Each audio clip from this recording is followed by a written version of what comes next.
This is Bishop John Doerfler of the Diocese of Marquette.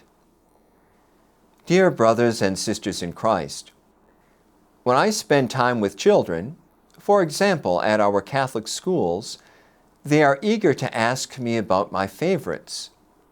What is your favorite food? Italian.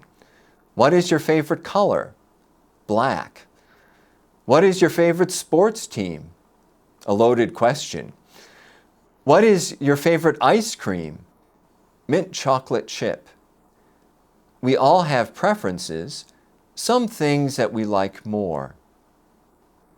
In my last message, I reflected on the three elements of the morality of human acts: the object, the intention, and the circumstances.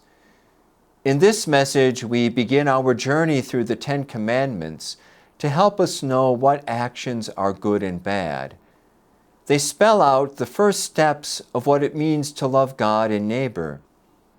In this light, St. Paul said, "The commandments, you shall not commit adultery, you shall not kill, you shall not steal, you shall not covet, and whatever other commandment there may be, are summed up in the saying, namely, you shall love your neighbor as yourself.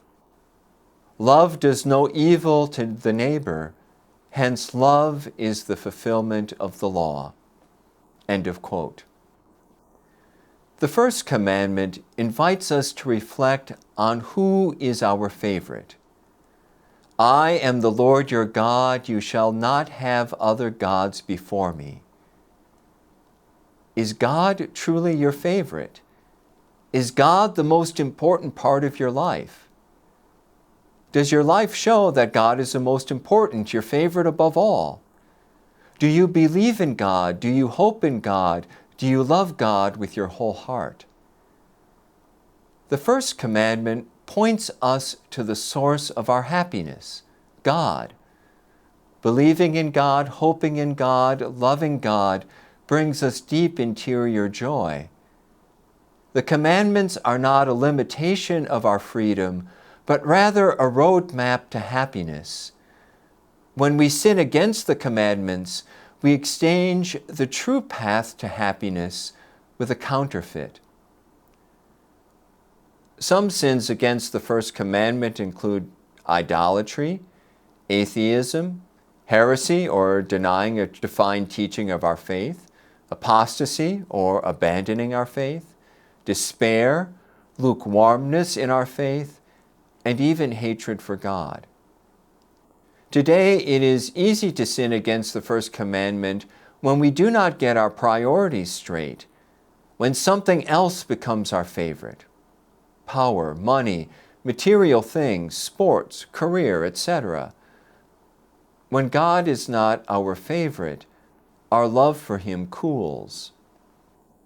Moreover, many people today are getting involved with the occult, for example, magic, witchcraft, and Satanism. Others turn to New Age spirituality, astrology, palm reading, tarot cards, etc. All these turn us away from God. Why do we settle for counterfeits? They look real, but they are false promises of lasting happiness. Is God your favorite? Do you believe in Him, hope in Him, and love Him? This is Bishop John Doerfler of the Diocese of Marquette.